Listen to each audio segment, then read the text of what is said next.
पहले हाईकोर्ट में दिल्ली पुलिस की दलील फेल हुई।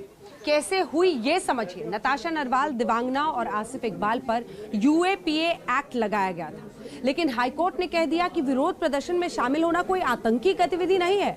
अब आप ये भी जानना चाहेंगे कि आखिर तीनों पर पुलिस ने यूएपीए एक्ट क्यों लगाया और सीएए के खिलाफ प्रोटेस्ट से लेकर दिल्ली हिंसा में इन लोगों का नाम क्यों और कैसे जोड़ा गया। इन पर दिल्ली पुलिस ने कौन कौन से आरोप लगाए हैं। साथ ही ये भी आपको बताते हैं कि आखिर नताशा नरवाल, दिवांगना कलिता और आसिफ इकबाल का प्रोफाइल क्या है।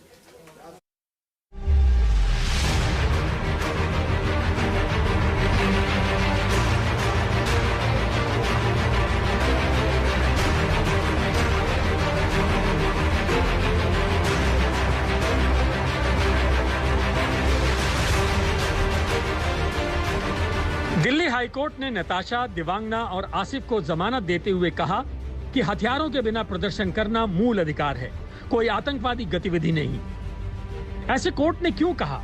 वो इसलिए क्योंकि तीनों के खिलाफ यूएपीए यानी अनलॉफुल एक्टिविटी प्रिवेंशन एक्ट लगाया गया था। हम आपको बता दें कि यूएपीए का इस्तेमाल आमतौर पर आतंकवाद के संदिग्ध लोगों को लंबे समय तक बिना जमानत के जेल में रखने के लिए किया जाता है और 90 दिनों तक अगर जांच अधिकारी चार्जशीट दायर न कर सके तो मामले में अभियुक्त को खुद ब खुद जमानत मिल जाती है, क्योंकि यूएपीए जांच एजेंसी को अतिरिक्त शक्तियां देता है। ऐसे में जांच अधिकारी 180 दिनों तक का वक्त कोर्ट से मांग सकता है।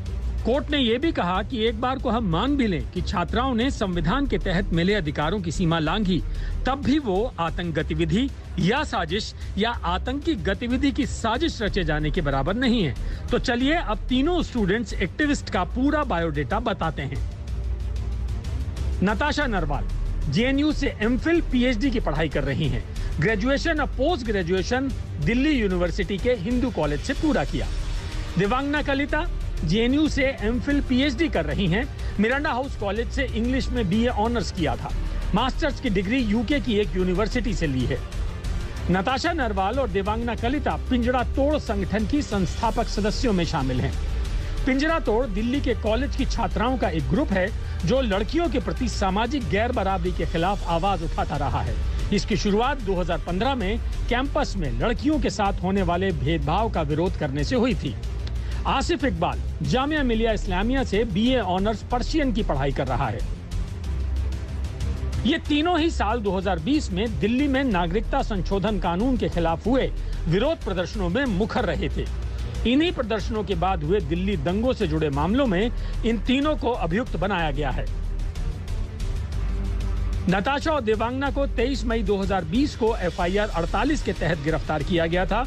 उन पर जाफराबाद मेट्रो स्टेशन पर हिंसा से एक दिन पहले सीएए विरोधी प्रदर्शन का आयोजन करने का इल्जाम लगा।